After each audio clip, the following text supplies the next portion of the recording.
Canon Conversations, first podcast in the studio, boys, at Banana Roll Studios. Thank you to Craig for setting it up for us. He's been our audio engineer. A few technical issues to start with, but we've got there. Buzzing for it. Got a wee studio for the pod. I'll be honest, I did not expect this. No? Not at all. I literally thought of like a fucking table in like a room and like one of those and that was it, but we're upgrading. Fucking unreal. We're leveling up. Joe Rogan, we coming for you. Joe Rogan, we're coming for you. We're coming for you, Rogan. No, we've got a fucking Skype or fucking Microsoft Teams, whatever we've done. I know, mate. Oh, mate, honestly. Unbelievable.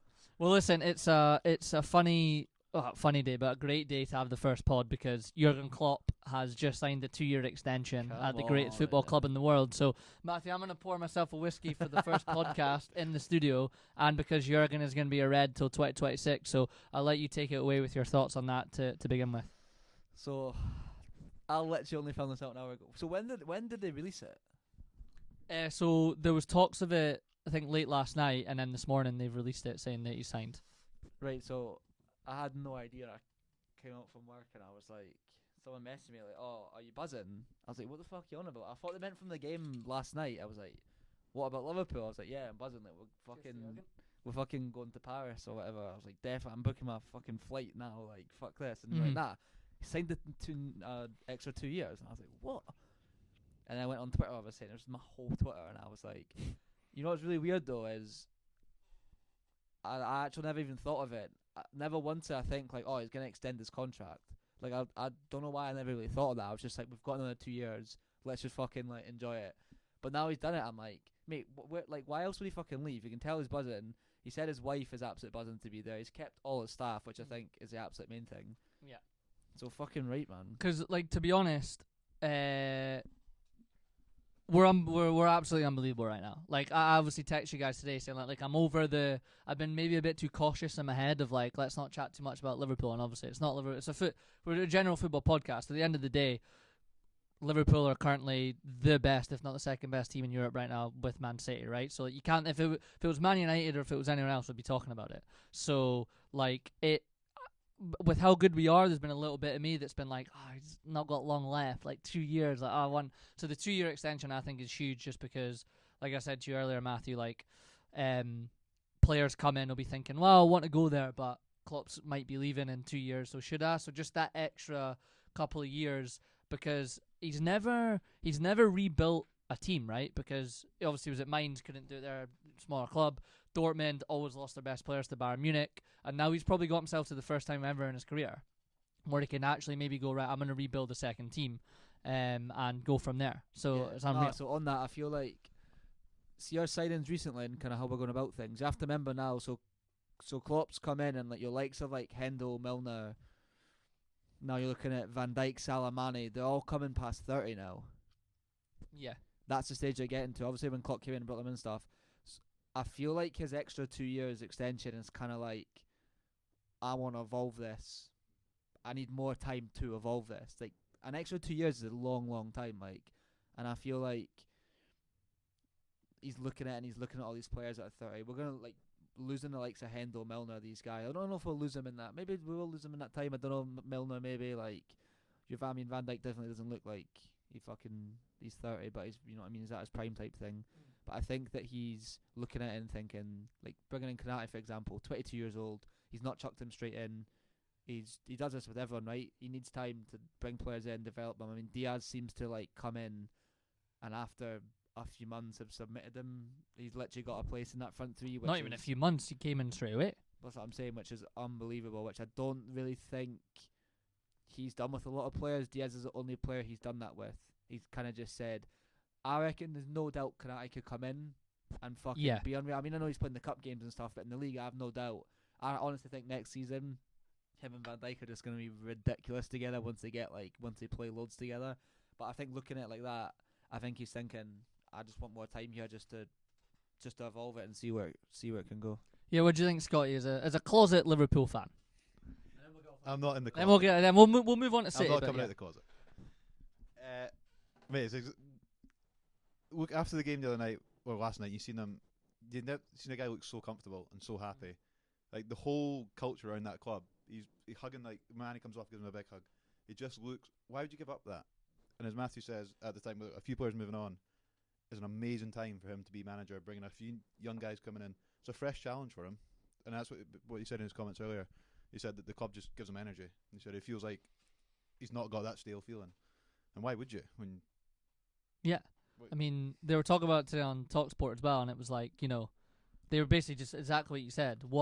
Everything seems to be right. It doesn't, he's got 2 years left, but you get the feeling it's not the right time for him to do it, and he doesn't he's clever in what he does in his moves, right? And where else in world football would he go right now? Is there a more exciting job? No. Potential quadruple this year.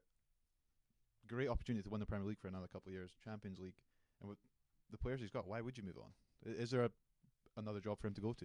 I can't think of anyone else there that obviously mine suited him, Dortmund suits him, and Liverpool suits him. He's had that career trajectory. What about Michael Edwards? Is he staying or leaving? No, he's going. He's gone. That'll be interesting to see, because obviously he's been a huge part of allowing our fucking evolution to happen type thing. So it'll be interesting to see when he leaves, obviously, how it goes. I mean, it probably could affect it a lot, actually, if he's really been head of recruitment and stuff, but I'm sure we're going to bring in someone that it could be just the same, if not better. Well, the guy that's taken over apparently is the one.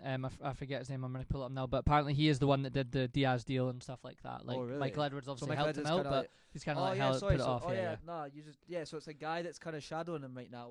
Has been for years, no? Yes, you're right. Yeah. So he's been shadowing for years. So he did the Diaz deal. So what was the story behind the Diaz deal? Was that not pay a little bit and then keep paying over a certain amount of time? Yeah, over a certain bit of time. Yeah, and it wasn't a huge upfront fee. Diaz, he's about 25. I've looked. He's about 25. Yeah, he's it's Julian Ward. That's who it is. Julian Ward. Yeah, that's his name. So he's been. No, I don't think. And also, Klopp's not signing a new deal if he's trusting the guy that's coming in. Yeah, exactly. He's a smart enough man. He's not committing a long-term future to something that's not. I mean, Klopp's gonna have a huge say in all that as well, isn't he? Yeah, exactly. And it's huge. While we're on, we're gonna kind of talk about the European teams at the moment, because that's what's been on this week. Liverpool and City. So obviously City had an unbelievable game at the Etihad against Real Madrid, and they're just I've said this to Greg. I think you're gonna get a Liverpool City Champions League final, and I think that now that Klopp signed this deal, my statement maybe isn't as good, but I think this is peak Liverpool City. I think this is going to be the peak moment of the two, pushing each other again to the title, but also they're both going to play each other in the European Cup final, which is huge. I do think they can do it again, but I think this might be this year, and next year could be the peak where I don't think anyone else is going to get close to them. Mind the Man U Chelsea period when they play each other in a champ. Yeah. When Perez slipped and missed. Yeah. It's kind of got that feel to it, doesn't it? Where it's you can't beat an all English Premier Champions League final. No. What do you think? What's Guardiola thinking when he sees that news that Klopp's committed to an extra couple of years? Because I don't. Guardiola doesn't seem the type of guy. He's not going to stay around long term, but he's not going to give up. He's not going to cave into Klopp. If Klopp beats him in this final, or if it is the final, or if he beats him to the league or whatever, Guardiola's not going to go down easily. He's going to be so obsessed with getting back, and competing with Klopp, or is he just going to go? No, I thought this today. So his deal's actually until 2023. So his deal's actually up next year.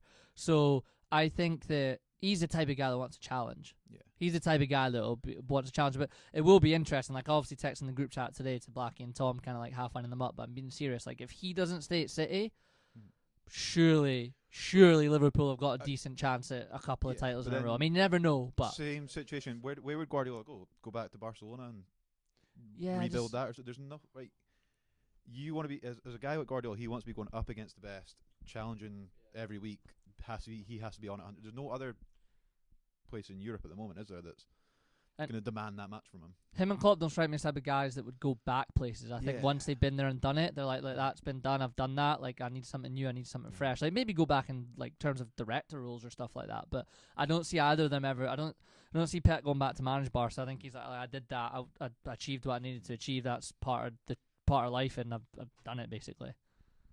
Yeah, I think a huge part of it, what happens in the next few weeks with the Champions League and Premier League and stuff, what Guardiola's long-term future is going to be. But he doesn't seem like the kind of guy that's just going to go walk away from a challenge like that against Klopp. especially with the squad he's got as well and the potential. What do you think, like, in terms of those two, right? I think it's fairly obvious that it's fairly obvious that the two best teams in Europe, right? And it's not just this season. It's been probably, I know Liverpool had their issues last year with the injuries, but if you take that away, the 2 years before that, like, is it? I mean, what's your thoughts on why are they so far ahead? I mean, obviously the managers, everyone would probably agree, are the two best managers in the world. But like, what is it? Is it the coaching? Is it the recruitment? Is it just everything combined into one that seems to work? Like, what do you think it is? It's got. Oh, we Sipson. Yeah. Here we let me ask. Jack Daniels Black Label.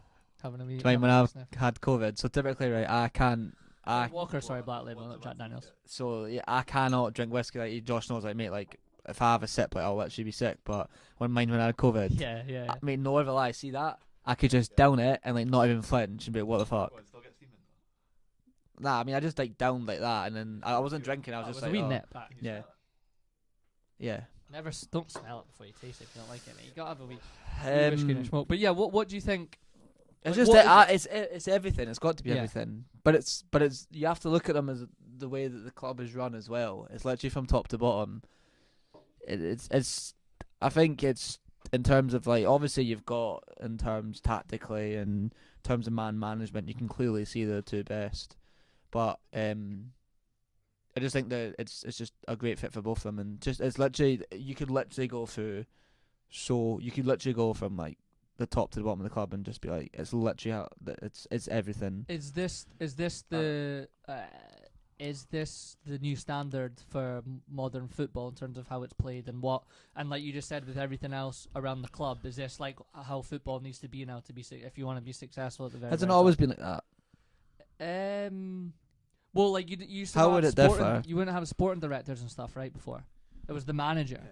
But then remember when Ferdinand made that point the other week and you sent it, and it was like what Man United need to do, and it was just like the most simple, basic. Shocking. Like every club does it, but that's what Matthew's saying. Is that not what every successful club you've ever had has been like from top to bottom?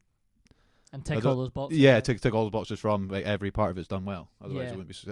But then like what Klopp and Guardiola are doing from like youth level up and stuff apparently is unbelievable. Like bringing the academy through. Like he's like Klopp's in charge of. This is how the academy's run. This is how I want the young. Like this is how I want to progress through this. You see both that could be different. Yeah. Both benches have got academy players on them a lot of the time.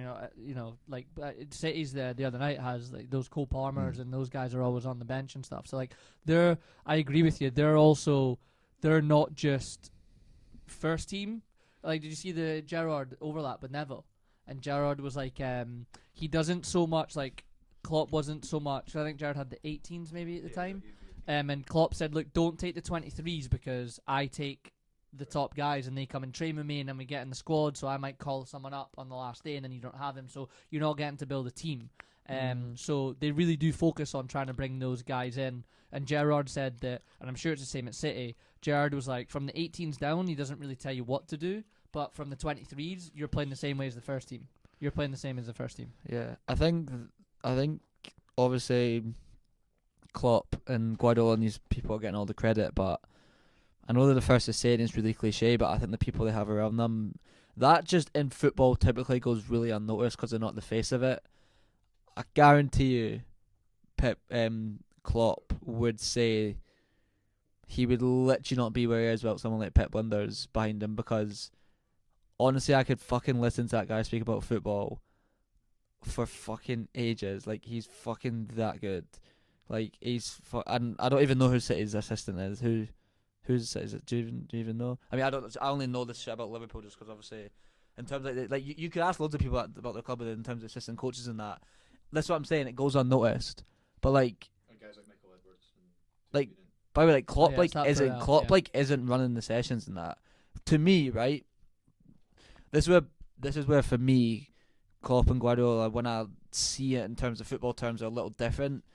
I don't really think Klopp goes out there and runs a session on these kind of things, but in terms of man management, Klopp is like, that's literally him. Like, he's kind of the Fergie of like the modern era, right? Of like Fergie not really running sessions, just literally being like to people, remembering their names. Like, basically, Klopp to me is in charge of that. Like, that's where I see we're doing really well. And then he's got you can't have one You have to have both to obviously do what these teams are doing. Yeah. You can't have one really good manager is tactically amazing, but with the players doesn't quite connect. You could probably give loads of examples of actual that, but he's kind of got the right balance. And I think Pep's obviously got the right balance in that as well, massively.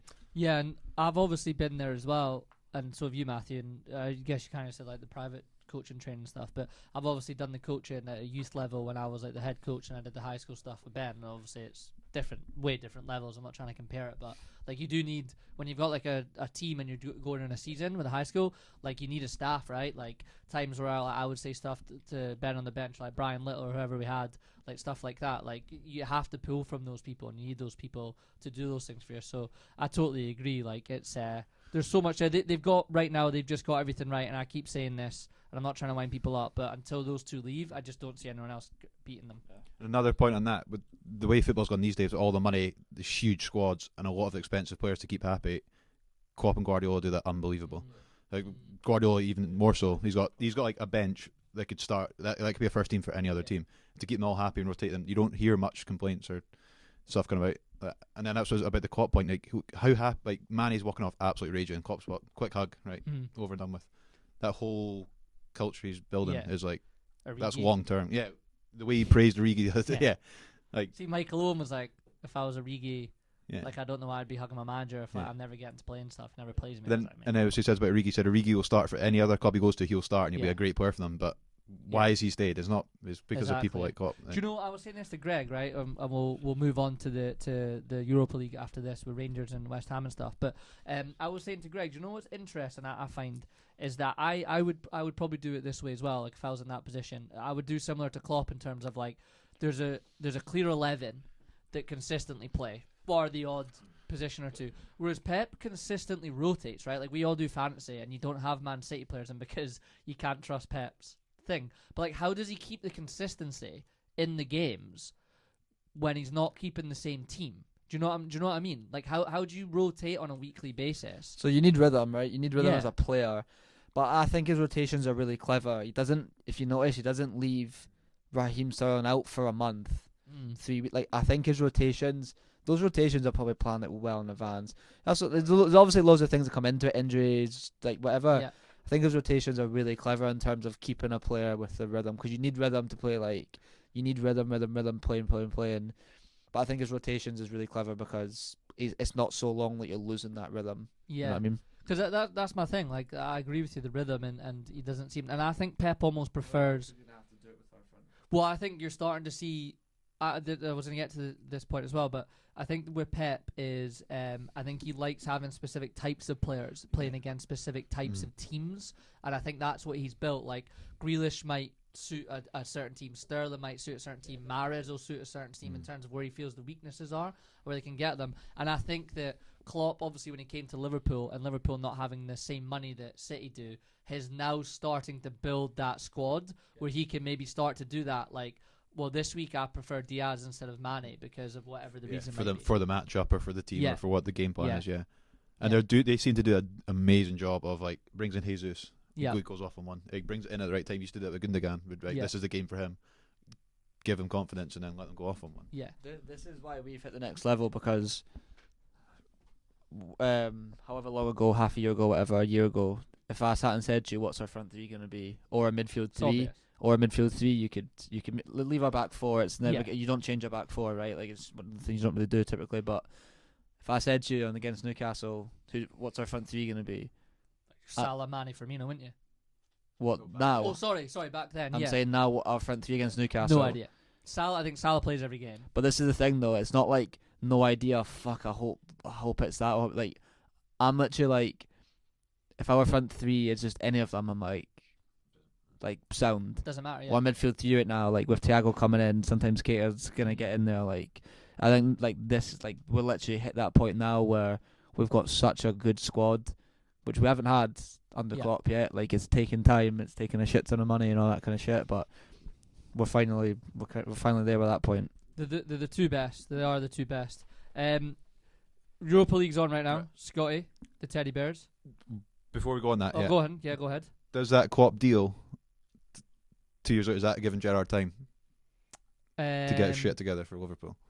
That gives him more time. Yeah, definitely. Yeah, that's not given.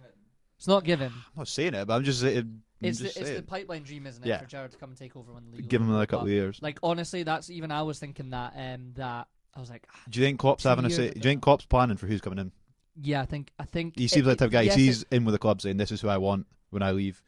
Let's start building. yes and no. I think yes he will, but also no is like look like I think he's also the type of guy that's like I'm done. This is now I'm done. I think he'll do his best, but at the end of the day, like you saw Fergie tried to do that and it doesn't always work. We're gonna dip. Liverpool are gonna dip and City are gonna dip, and it's just how far you dip down with the new manager that comes in. But we'll move on to the Europa League. I've just got the live scores up. West Ham are 1 down after 10 minutes against Frankfurt. The Teddy Bears are 0-0. Strong in start. Leipzig. So I really, really, really want a West Ham Rangers final, but then everyone else in Germany probably wants a Leipzig Frankfurt final. So Scotty, I mean, let's just go with Rangers. You did send that wee thing in with Gio about his win percentage being better than Gerrard's, right in his first 33 games. 33 games. We'll get into that, but just in general, you're obviously in the Europa League semi-final. You're playing Leipzig. You're probably in agreement that the league's over. So this is kind of it, right? Like in general, what's your thoughts on Rangers now? Like, where are they at? We're going for Champions League next year. Yeah. Yeah. Like, you think you're gonna win this and then go for the Champions League? Like realistically, tonight, if you come away no more than a goal down, bring it back to Ibrox. Like anything can happen. You've seen that with a full Ibrox or full Parkhead. That is an unbelievable atmosphere and a terrifying atmosphere for people to come to. So as long as we don't get pumped tonight and then can take it back to Ibrox, it's possible. And then you get to a one-off game against potentially Frankfurt, West Ham. Like realistically, we're not going to win it. Yeah. But we've beaten Dortmund.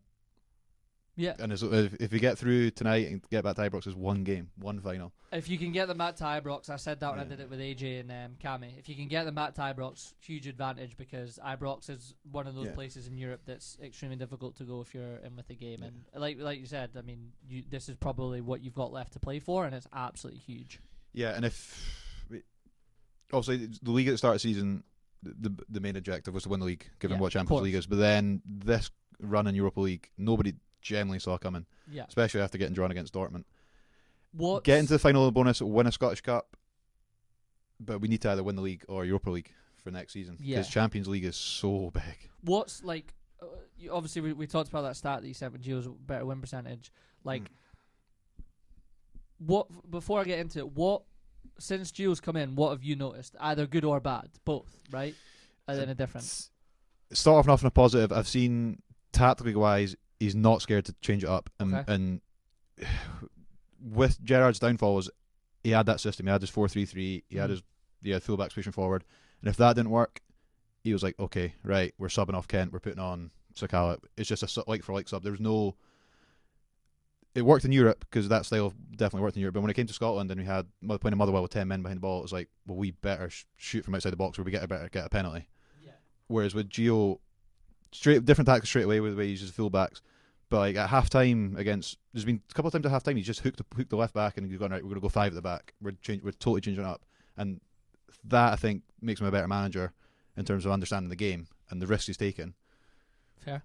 Whereas Gerrard, I think, still quite young, didn't have that, or didn't want to make the call, wasn't brave enough to do it. Man for man, Gerrard, he made that squad unbelievable. And he made some players so much better. So it's quite a hard one to like talk about, isn't it? Because it's like you could look at like the stats in it and blah blah blah, but like you said, like Gerrard came in and kind of built that, didn't he? And now Gio's come in and taken it over, and you can kind of look at it how you want in terms of how he's done, but it's quite hard to. It's not, football's not really like black and white like that at all. There's so many things. No, and like before you go on, Scott, this is what I wanted to say about like stats, right? Like I've obviously heard it from the local people that we know about, like, oh, Gio's like better than Gerrard and that, and like you can maybe put that stat up and stuff like that. But from the outside looking in, and I was always big on this. I think I've probably said this on this before, but I've definitely said this to you guys, like just in chat. And like, I never really was into the tactical stuff and all that, right? Like, I was never into the. Obviously, it's not stats when you're coaching kids, but I get that, and it's also become part of the game. I think that's become for people because of social media and Twitter. That's become like the forefront of what people talk about. But from the outside looking in, and again, this goes to say that obviously it was Gerrard's team, and Gerrard took 3 years to build that, right? So Gio obviously deserves the same thing, but as over time, from just looking and watching Rangers when I can see that it's dipped, and I can see that it's different, and I'm not saying it's worse, but there's not that same feel to it, whereas Gerrard's a different person than Gio Van Bronckhorst, so he brings a different energy and feel to it. So like there's times where like people check those stats out, I'm like, yeah, but like looking at it right now when he gets time, like he's not doing as I'm trying to say not doing as well, but there's no way you can't compare both of them at this moment in time, because what Gerrard did, Klopp Gerrard inherited an absolute heap of shite at a time where the team was so low on confidence, getting absolutely pumped in old firms. There was a lot like going on Celtic's biggest season, and then Gio comes in halfway through a season with a team that's just won the Premier, like an absolute canter, a great team, great squad, at a perfect time. You can't compare both of them. That's just way too unfair on Steve G to be doing that. What's that saying? Apples to oranges. You can't compare apples to oranges, Josh. I mean, you can't. Apples It's two different fruits. So get it. Whatever. I get. You get. They're at a totally different time. Like, give Gio a couple of years, and then you can think what he's done. But Gerrard totally changed the culture of that football club, brought the confidence back, gave him a swagger in Europe. And that's part of the reason why we're doing so well this year. It's not just for a one-off season. Gerrard's been building that for 2-3 years. He's given the players a huge confidence in Europe to go and do that.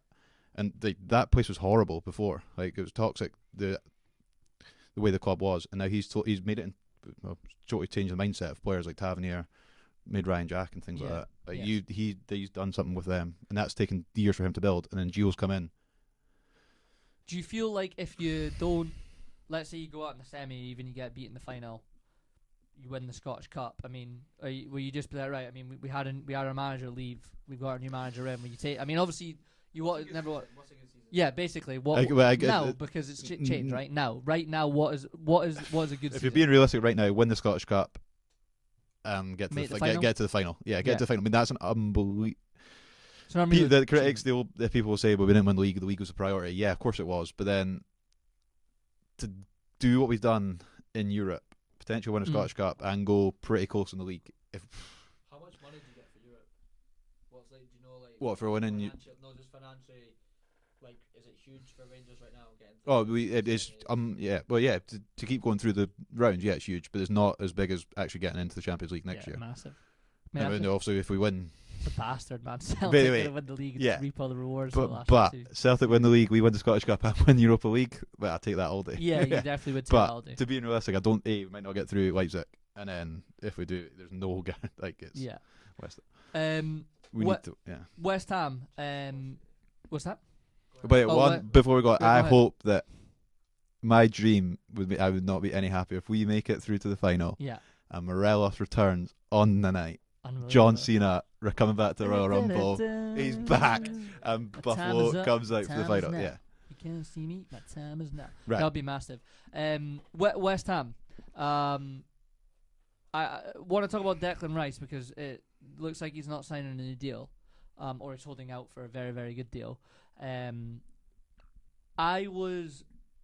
actually get pissed off quite a lot when I'm listening to different podcasts or TalkSport or whatever, and everyone's like, oh, he's going to go Man City. It's like, you're picking he's going to go to Man City because you're just assuming he's going to go to Man City because they have the money and the best team. But I was saying to Greg last night, they have Rodri. Like, they don't need a holding midfielder. Unless Pep's going to change his shape and play two holding mids, which I don't see him doing, there's absolutely no need for him to go to Man City. Liverpool aren't going to touch him because Liverpool don't do that, and we don't need him because we've got Fabinho.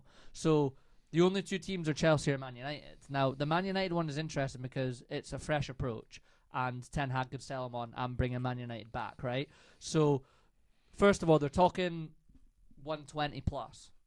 What's your guys' thoughts on that? Yeah. Like, if he stays at where West Ham going? Like, next season, what is West Ham's genuine ambition?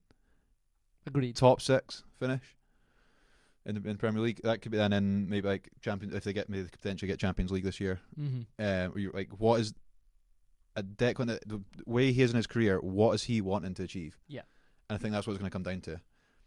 But then there's no obvious move for him, because if he goes to Man United, there's no guarantee of success in the next 3, 4, 5 years. But would you say there's Matthew? Would you say there's more? Are you asking me, is Declan Rice worth 120 million, or are you asking me, I think he should go to Man U or Chelsea? I'm asking you both. Is he A, worth that, and B, are they the two clubs? If you look at it right from if he's gonna leave, right, and what I've just said, and you can disagree with me if you think City or Liverpool might go for him, but I don't think they will.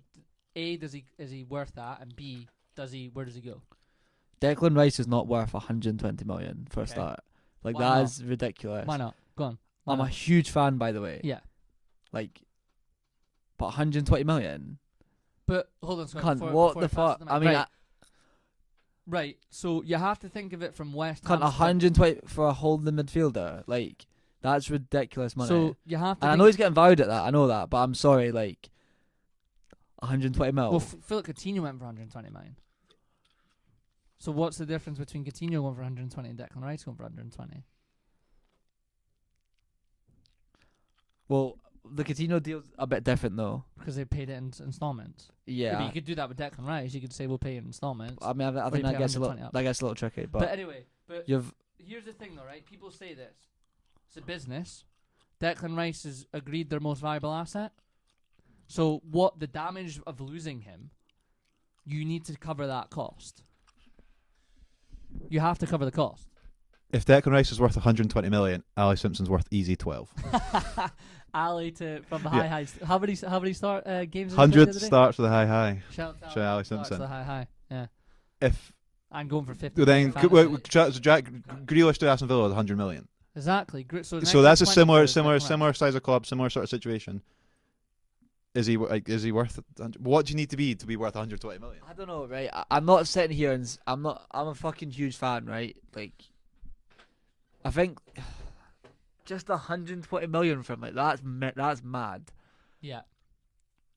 I just don't think he's really proven that he's 120. He's worth 120 mil. Like, he's fucking excellent. Don't get me wrong. But Man United need to build themselves back up, right? Right. Okay. Now you go. That arguably is the most important position on the pitch. Arguably, centre half. It's one of, right? It's one of three. It's one of four. If you go your spine, right? It's the middle of your spine. So I'm gonna go. In my opinion, it's the most important position on the pitch coming from a coach's perspective. Is he worth 120 million? I'd pay 120 million from him if I'm Man United. Really? Yeah, I'd pay 120 million. The issue is that you then need to be very clever with the rest of your deals if you're building the squad, because you've spent 120 million, unless you're going to be selling people and making that money back. Which we were talking about Liverpool and City. Well, City maybe don't do it so much because they have the money, but Liverpool sell to buy, right? So it depends on your model. But if you're a Man United and you're about to start the rebuild, this is potentially the next 5 years. You're building for the next future. 120 million on a guy who's only ever played for West Ham is huge risk. And then how much potentially Ten Hag comes in? How much money has he got to rebuild this squad or rechange the club? Yeah. And 120 million gone on just on one player. I think he's also a known commodity in English as well. Like he proves a decent player, but that's a lot of money to start a huge club like Man United to take on one young English lad. Put it this way: if we didn't have Fabinho, we needed a holding midfielder, and I saw we bid 120 million for Declan Rice. I'd be happy with that. I think he's. When I watch him, I think he's very, very good. I think he's very good. I'm saying that too. The price tag is almost irrelevant because it's gone mad, right? The whole game's gone mad. The game has gone mad, right? It just is what it is. It is well, but it's still 120 million. But it's also irrelevant. It's also irrelevant when you perform well. Like 100 million. What if Jack Grealish came and right now he scored 15 goals for City? You'd say that's 100 million well spent. But right now you're saying it's not 100 million well spent. Based off his first season, I think he's going to improve drastically under Pep. But what does Declan Rice bring to a Man United or Chelsea? What does he bring to them? Well, is it more just on the pitch? Oh yeah, well yeah. I'm not talking about like being marketable. No, but as in like what he brings to like, the dressing room. Is he going to be that Mr. Man United? Is he going to walk into that changing room and be like, "Look, I'm the man of this team. I'm the 120 million pound player." Talk about him staying at West Ham.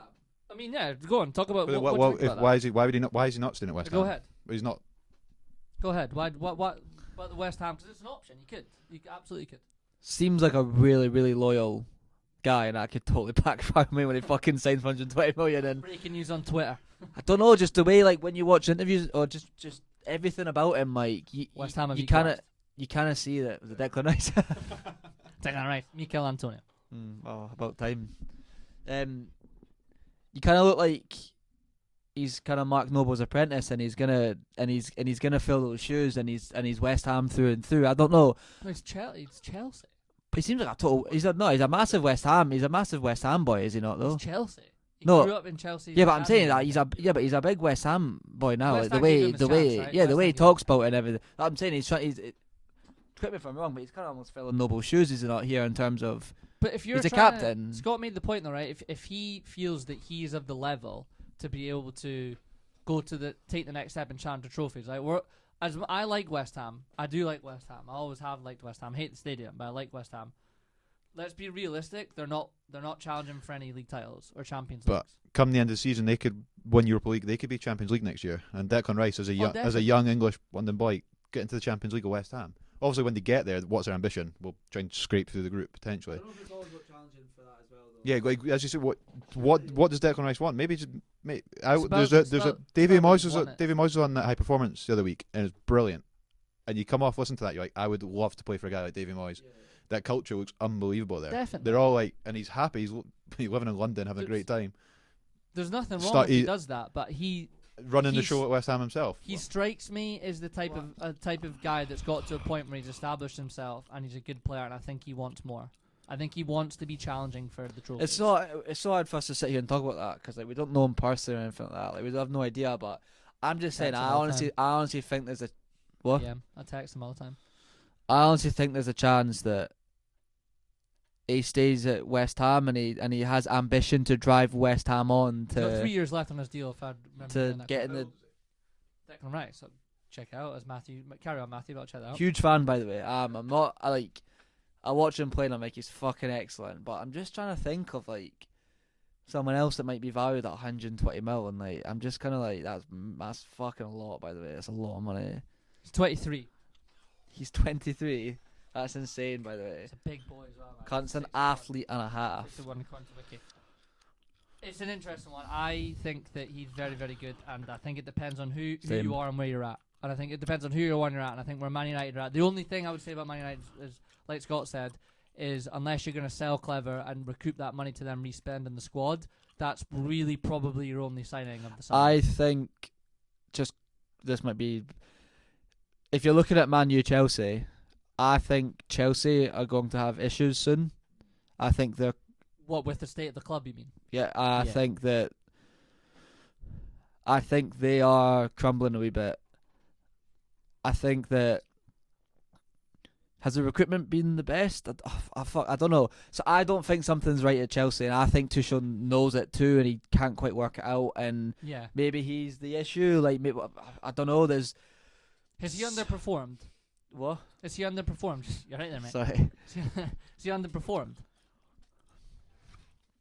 You know, Fuck me. won the Champions League. I know. Fuck.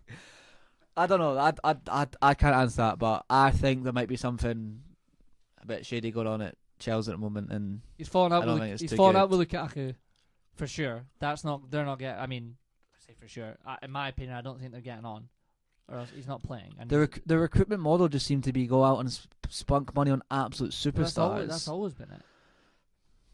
There always must been be other shit as well. I mean this was insane though what they done that year when they went and bought Ziyech and who else did they buy that year? Like went Werner absolute under Lampard. mate. Like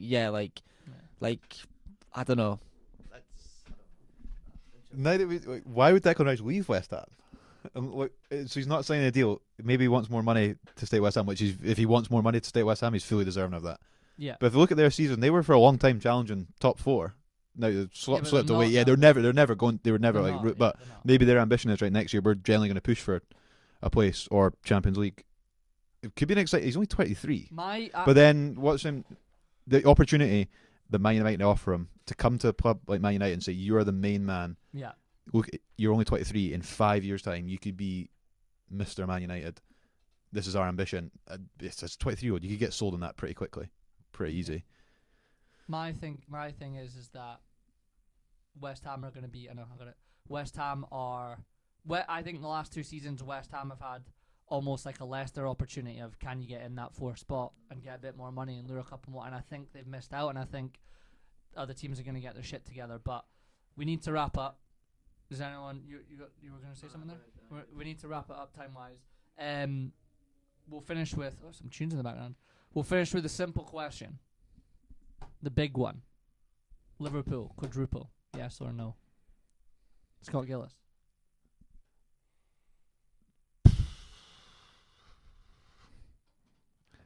Nah. No. Sit, Matthew. Yeah. Liverpool quadruple. Mm-hmm. I'm going Yeah. Champions League, FA Cup, Carabao Cup, City get the league. And then Rangers, Liverpool, Club World Super Cup. We're going. We're going. We're going. We're going. Who knows? But we're going. All right. That's it. Thanks for the first one, boys. I'm just glad Jurgen's a red. Let's do it.